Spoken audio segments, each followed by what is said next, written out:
and welcome to this unboxing video for Acid House Portable Cyberpunk Tabletop Terrain. I'm Gordon, the regular host of Life or Die, and I backed this Kickstarter, which was in the autumn last year. Already own a set of Acid House sci-fi terrain, and there's a video already on the channel, so if you're interested to see that, go and check it out.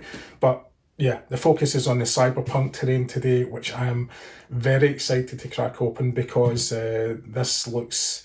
I do a lot of Judge Dredd reports, and this is going to be perfect for upgrading Mega City 1, so I'm really excited to get this open. So let's just crack on in with it. Obviously you get some nice box art there, which is nice, but it's not really the focus of it. But yeah, it sets the scene of what it's the kind of look that you're hoping to have in your tabletop. And on the reverse is just a list of the components, and I should mention my previous set was the supersize set that I had for the sci-fi terrain. This one is the 100% set, so this is the list of components that I've got here. So all I did there was remove the skin of the box, which you just do, you flip it on its side and lift it off that way.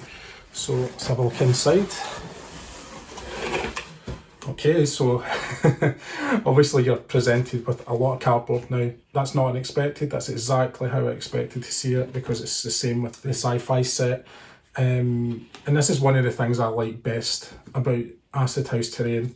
It completely compacts down as small as you can make it and saves in so much storage space, because storage space for me is at an absolute premium now.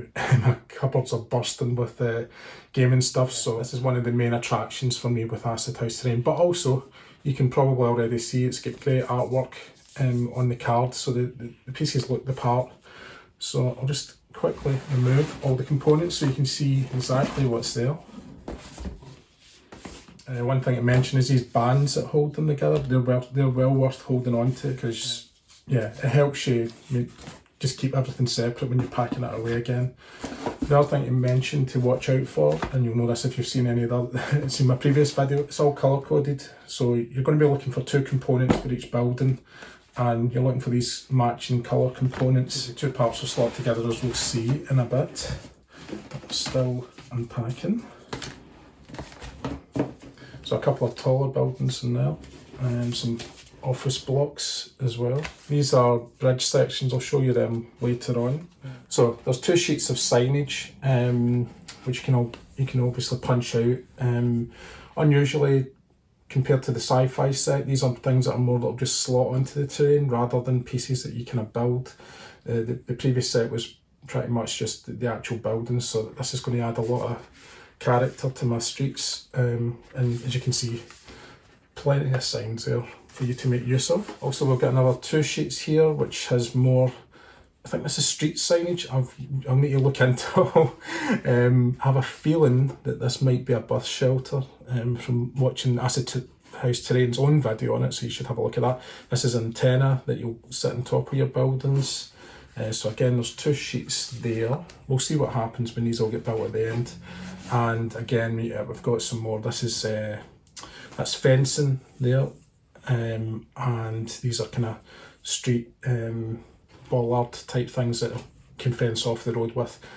So the thing that's really good about that is that you get a good mix of kind of street furniture, if you like, to fill out your streets. And personally speaking, I really welcome that, because I don't have too much of that stuff. I've got some crates and things like that, so that's good fun. And finally, you have the tiles. Right, so first things first, we're going to look at the tiles. So there's 2 sets of tiles that you get in these. I'm just showing you the first design here. Same as with the sci-fi set, these clip together. Basically, you just put them side by side, and then you've got these little cardboard inserts you just push into place, dead simple, and yeah, it all comes together. So as I mentioned before, this is the 100% set, box set. The supersized, I think, as far as I can tell off the back of it, the only difference is how many of these tiles you get.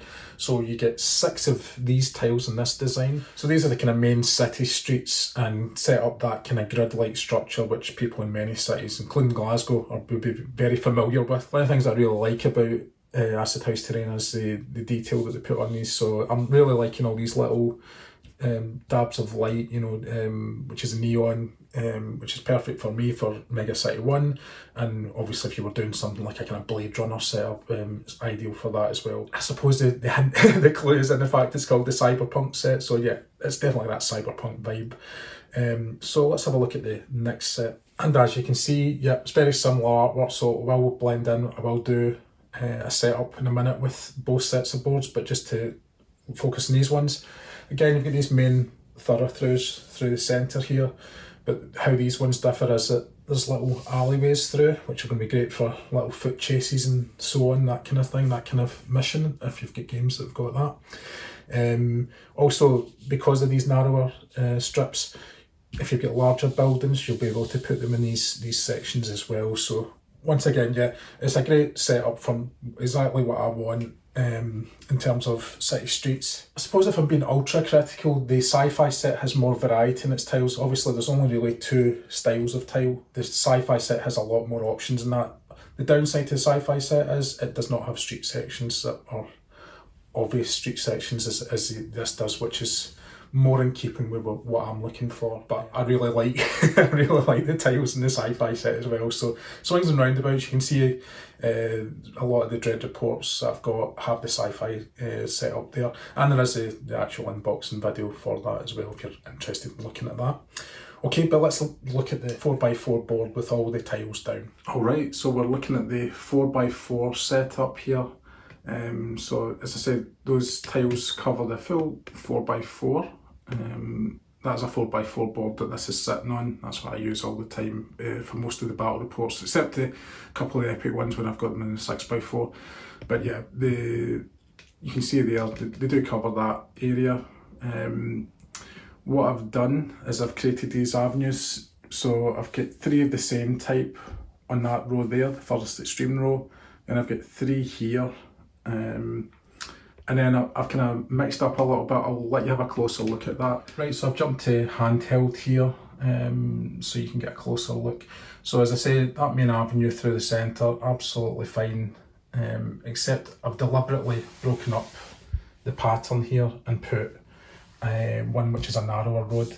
So as you can see, they don't match up. So it's totally up to you. I have an OCD thing, so I'm likely to just stick to this kind of one set in a row, another set in a row, and then vice versa. But as you see, yeah, it can, if you can do it the other way, but as I say, it just kind of creates these little awkward sections. Why does the road end there, and that kind of thing. So I suppose, if again being ultra critical, you know, it means that your city setup probably will have, you know, it would be fairly limited in terms of how it's going to look in terms of the grid layout. I suppose again, also being ultra critical, you can see that even though this is the same type, it's just very slightly out. But again, I don't really care because it looks, you know, there's going to be a load of buildings coming down in this in a second or two, and it is going to look fantastic once it's done. So again, I'm being really nitpicking here, but that's what that's what it's about in an unboxing video. Okay, but buildings next. Anyone that's familiar with Acid House Terrain will know this already, but this is really just for anybody that's not. So your buildings come in kind of 2 components mostly. So you've got basically one section which you can see you kind of fold it a little like that. When you just get it, these kind of flaps that you've got there, you just want to push them down, fold it along the line. The other thing I should mention is the colour coding. Colour coding matches. This is how you know you've got 2 parts of the same building that you're going to build. So this is the skin of the building, and then you've got this other section which is going to be the core of the building. Make sure you put the one side that's got the detail on it to the top. It does actually have a little diagram as well if you're unsure. So you put the core in, just push down on this gently, and it will slide into place. And there you have a building, totally solid and all. And the thing that this is, as I say, this is the main selling point to me about Acid House Terrain. It's brilliant, the design. Obviously, the box artwork is great. Looks like a building. Looks like it's, you know, a functional unit for whatever it is. It's a city thing. It's beautifully detailed, but it's sturdy, and even better still, you can collapse it. So yeah, I've got some fixed terrain pieces, but really in terms of space, if space is a premium, and it really is for me now, this is the main option, and I love how quick you can just do that. Just put together a building. That's it. So let's just set out all the buildings on this tabletop. Look at this. This is class. This makes me extraordinarily happy. All I've done is set out all the buildings. That's all of it there. This is way too round compared to what I would want in a normal setup.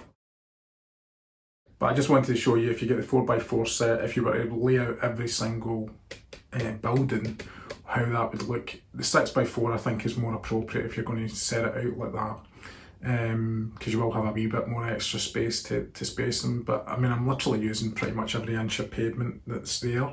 The other thing that's really great is, even though there's multiple versions of each of the buildings, but the skins are so, you know, they've got all these different facings.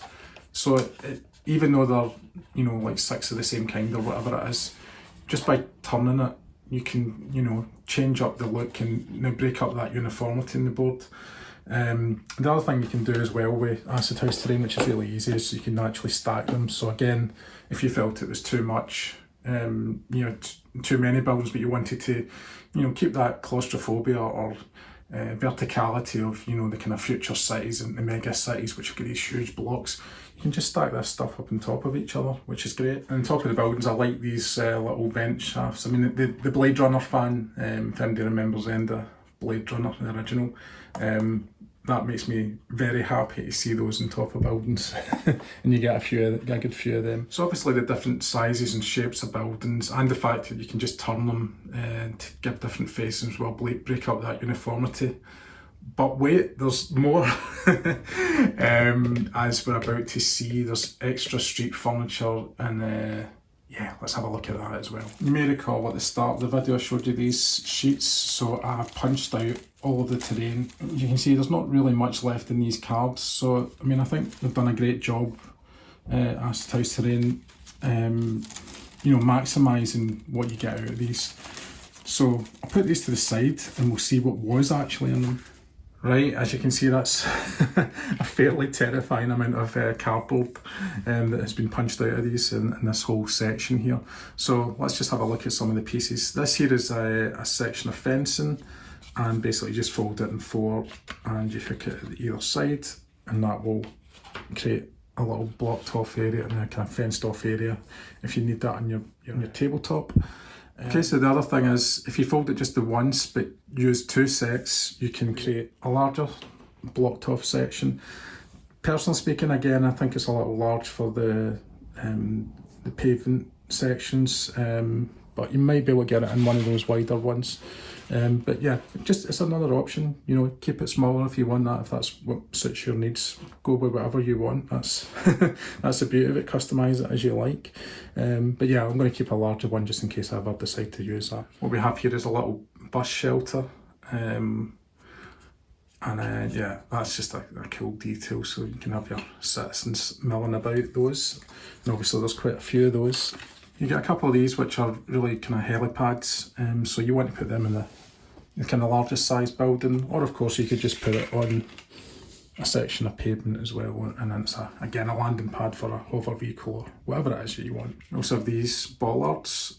One of the things I really like is that all of this stuff has got 2 sides to it when you're building it.